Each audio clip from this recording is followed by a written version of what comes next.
Hello everyone, my name is Aakanksh Gurnani, and welcome to my YouTube channel Neuro Chat with AG.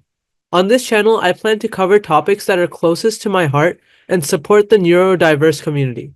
Topics related to neurodiversity, autism spectrum disorder, and more.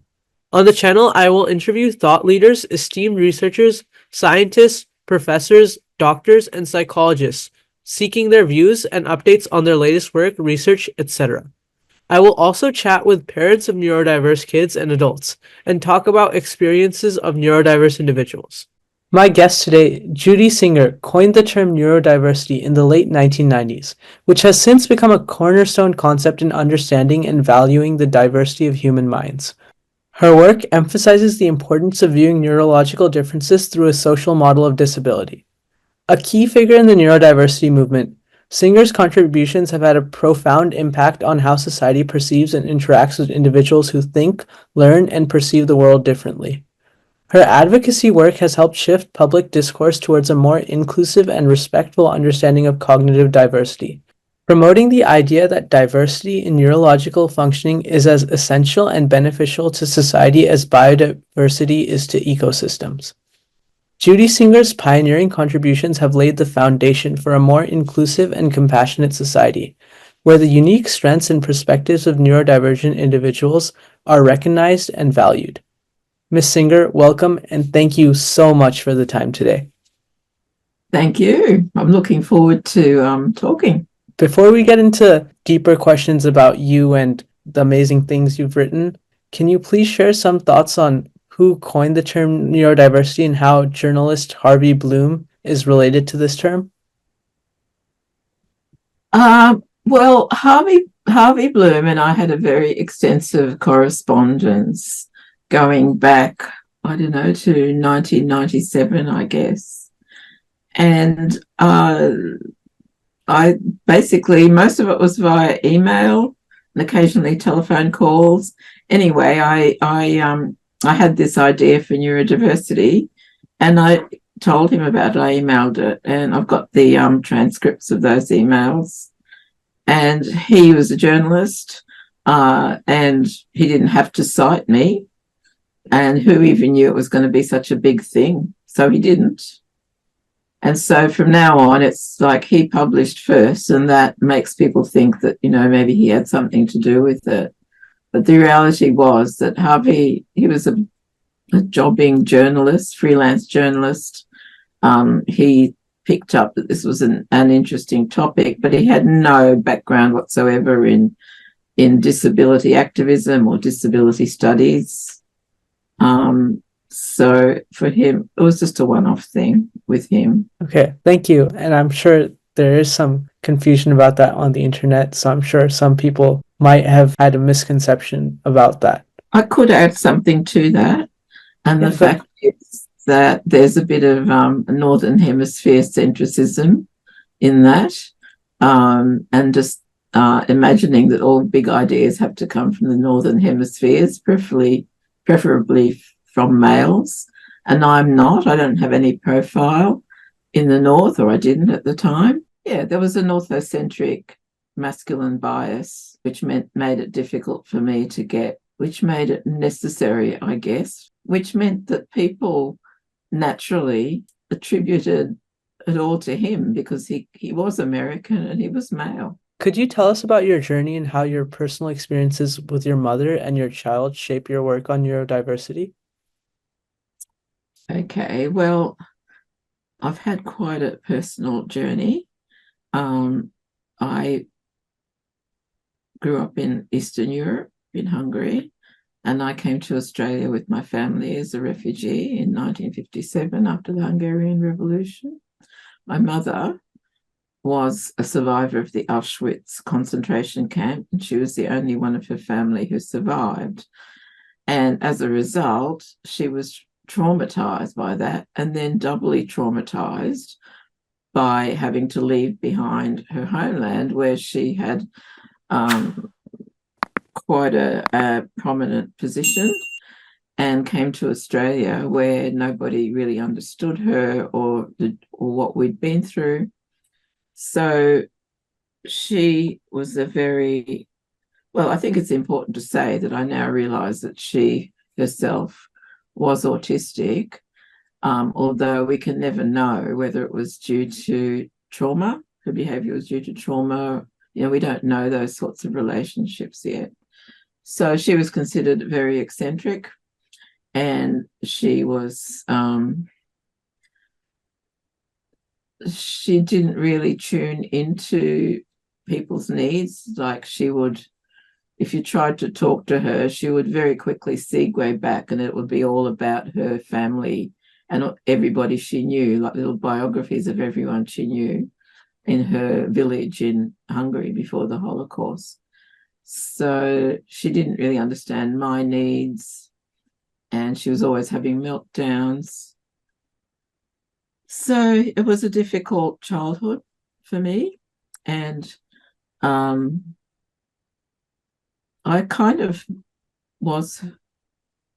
quickly realized quite soon that I was actually, I didn't realize this, but I was her social translator. Like, I would have to explain social situations and why something was appropriate or not appropriate from a very early age. My father, on the other hand, was neurotypical, and he was a really, really, really good man, and he didn't really know how to cope with her. And I think, it really exhausted him. But who knew about autism then? So that's my childhood background. And then, of course, I was a pretty nerdy kid myself, and people always used to say about me, as if it was somehow my fault, they used to say, "Oh, the child is too sensitive, she thinks too much." And later it became, "and she should get a boyfriend."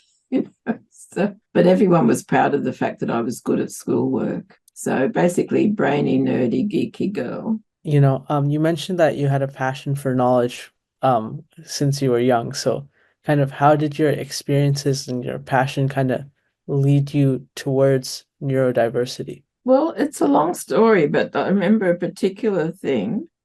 I was reading this book, and it was called Disability Who's Handicapped. And suddenly I realized that we had a disability in the family, and all the misunderstanding that we had been through, and how I had misunderstood my mother and how people had misunderstood me. And I just remember I cried all night with the realization. And then then when I went to university, I was studying sociology, and there was disability studies was one of the options, or just a single unit, and I took that, and that's where I learned about the social construction of disability, or the social model of disability, I guess. In terms of the buzzword itself, it came from something a lot earlier than before I did disability studies, I think, because I was at a study group in my local synagogue, and the rabbi challenged us and said, he challenged us with the idea that nobody could come up with a better set of 10 commandments than God could. And my thought, well, I could. And so I came up with, I said, the first commandment should be, "Honour diversity, lest thou end up as cactus unto the desert." And then my rabbi, I think he pretended he didn't hear me. So I was a bit miffed about that. And I never forgot this idea of diversity and how important it was. So that was part one. And then I think my honours thesis was the first sociological thesis to ask, why has this new movement, which was the autistic self-advocacy movement at the time, emerged at this time? one of the reasons was that my generation, our high priests were the psychologists and the psychiatrists, the psychomedical model, if you like, and it was being eclipsed by neuroscience. And I could see that this was the wave that was the trend for the future. So I just put these two major ideas of the postmodern era, the late 90s, the rise of neuroscience and the rise of the green movement. So putting neuro and diversity together, I just had this aha moment and thought, wow, that fits the times so well. I don't think I really know what I meant by it, but I just knew it just fitted the times. And then, so I'd written my thesis, which was called, now, can you see that? Yeah. And it was called Odd People In, as in an opposition to odd man out. And I thought, well, I'm a woman, so I can't be odd man out or odd man in. And then it was subtitled The Birth of Community Amongst People on the, quote, Autistic Spectrum. And then underneath that, a personal exploration of a new social movement based on neurological diversity. And then in there, without thinking twice about it, I thought, well, that's a bit of a mouthful. And I'll make it neurodiversity. And that's how it came about. Or maybe I was telling Harvey Bloom about it, and I was saying that I was writing this thesis based on neurological diversity. And I remember now, I said it to him, oh, that's a bit of a mouthful. How about neurodiversity? And that's it. And then that was 25 years ago. And then nobody was interested in my thesis. I thought it was pretty bloody good, but nobody else thought anything of it. So I forgot about it. And then Steve Silberman somehow dug me up, and he wrote this thing about the biggest ideas that came out of the 20th century and said neurodiversity was one of them. So that's where it took off when Steve wrote about it. Although I had published my thesis in a book that was, it was just a book of essays, and I published my thesis in a bridge version in that. So in Australia, you have created ASPAR or ASPAR? Way back in the days when we first got the internet, and it came to us in Australia in about the late 1990s. And I wanted to find people who were like me or had had the kind of experiences that I had. And so I just put it out there thinking, well, no one's going to see this. And within a very short period of time, I had like 100 people flocking to the group, and they'd all been raised by autistic parents. Now, the autistic community is very upset about this because we highlighted how terrible our parents were. But the thing is that if there were people who were quite happy with their autistic parents, they wouldn't have bothered to join. So I'm not making grand claims about all autistic parents, but our stories are true, and they're very hard to listen to, some of them. So, and I've left that up there for anyone to read if they want to.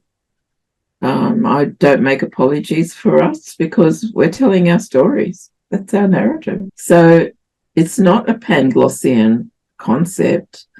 A lot of people think somehow it means that we're all inherently good or something. Of course not. We've only got to look at human history. So in that sense, neurodiversity just means that every single person on the planet is different, and it's not a moral concept. But it does advocate for more understanding, and particularly it came in an era where there was this big push and pull between free will and determinism, and whether people could choose their behaviour. And as a sociologist, we believe that people were largely created by society, And this was very difficult for the sociological profession and all those who followed it to believe that actually people weren't inherently perfect or capable or anything. So people did not like to hear these stories of mistreatment or misunderstanding. I didn't use the word abuse ever, or I hope I didn't want to, because it always smacks of sexual abuse. That's what people immediately think. But there weren't any instances of sexual abuse at all being relayed in my group. But we had a hard time with our parents, and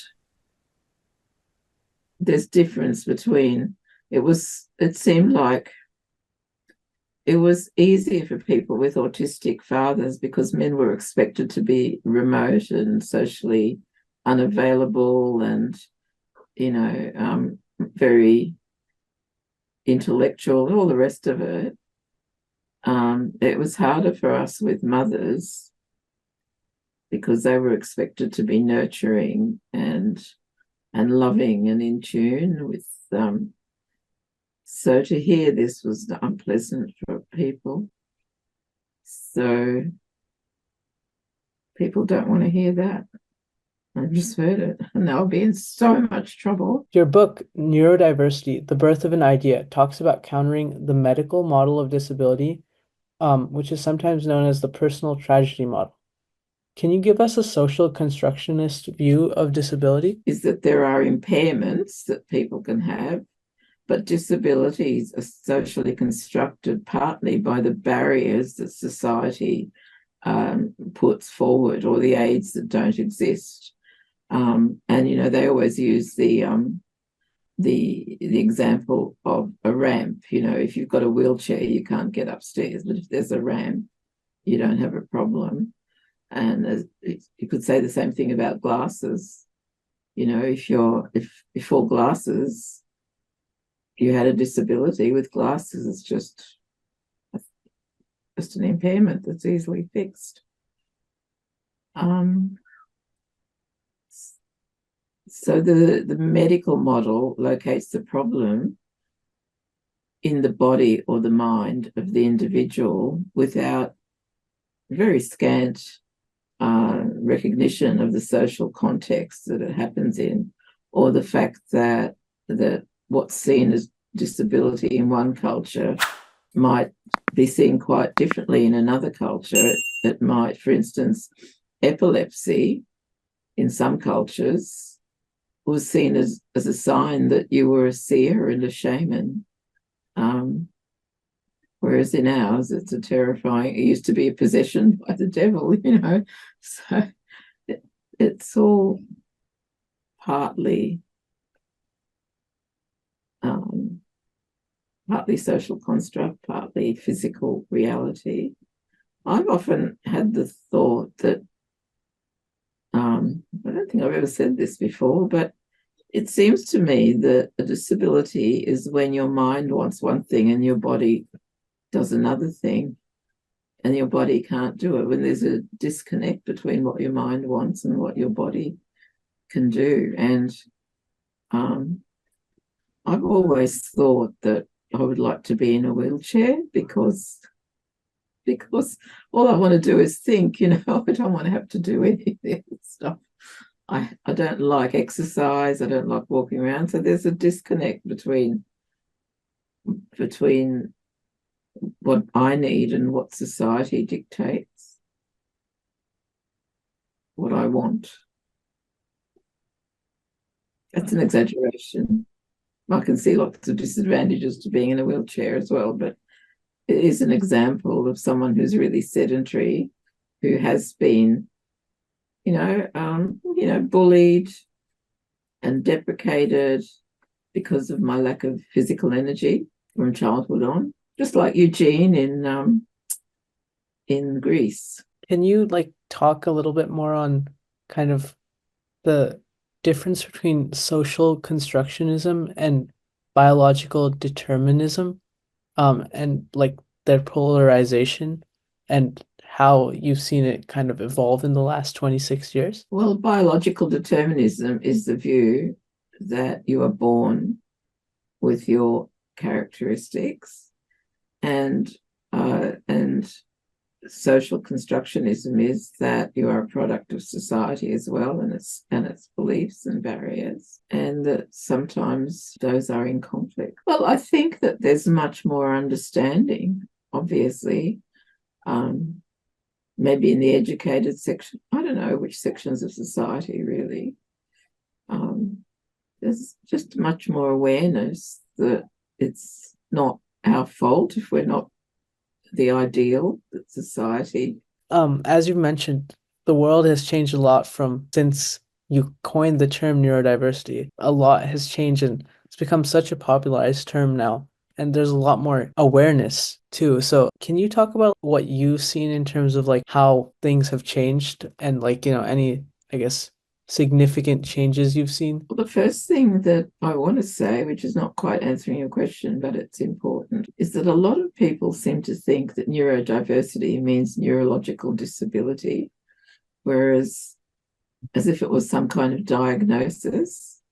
And of course it's not. It's just the very natural, no, I don't even want to use the word natural. I don't believe in the word natural as a way of saying that nature is benevolent or something, because clearly it's not.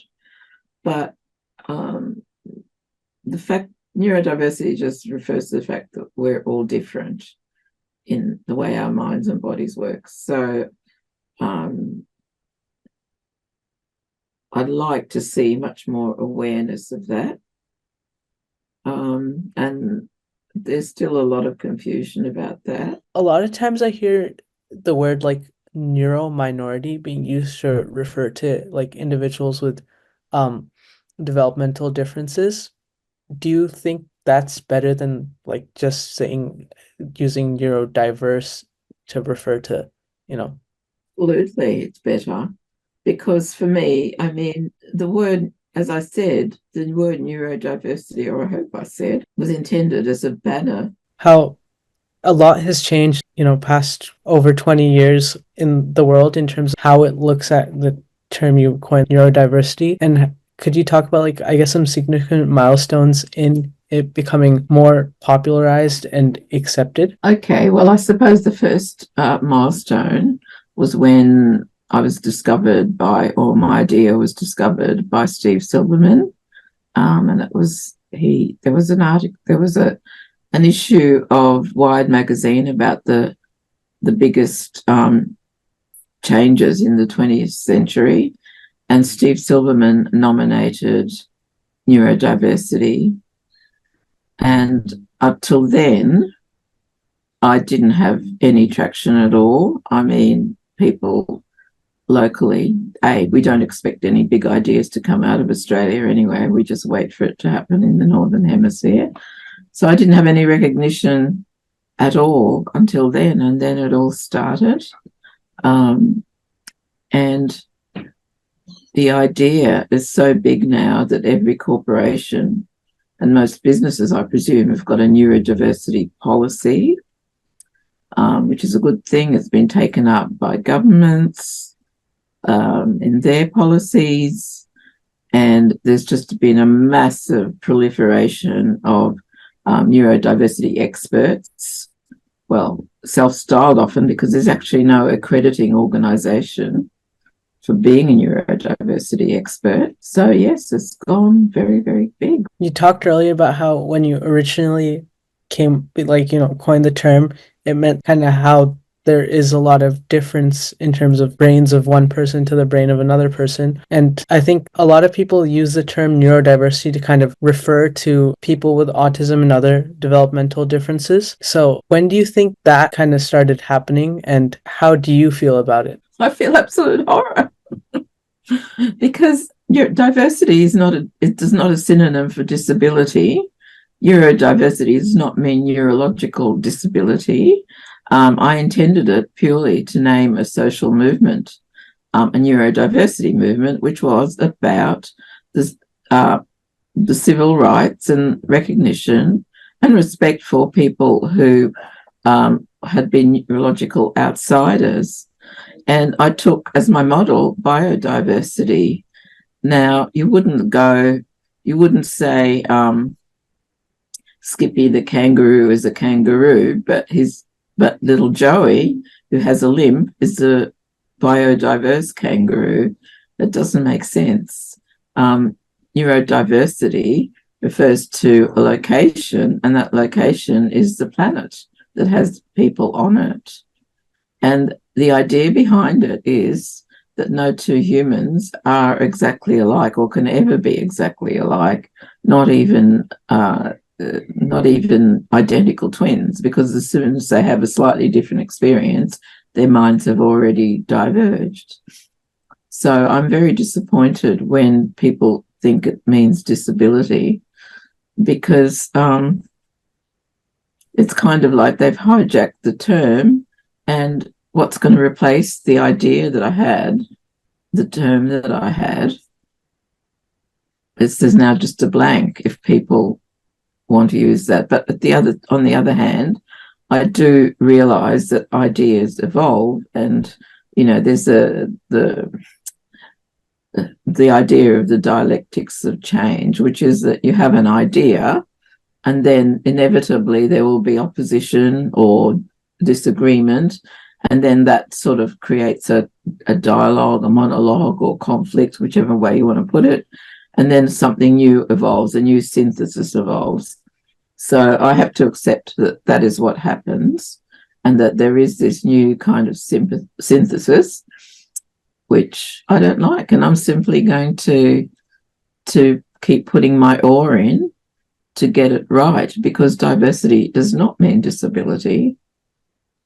And from my point of view, I'm very attached to language and clear meanings, and I find it upsetting when meanings no longer make sense. Do you have a term you prefer to use to describe the general grouping of people with autism, ADHD, and other neurological differences? Well, that's an easy one to answer. My favorite term is neurominority, because for me, neurodiversity was always a political term, not a diagnostic term.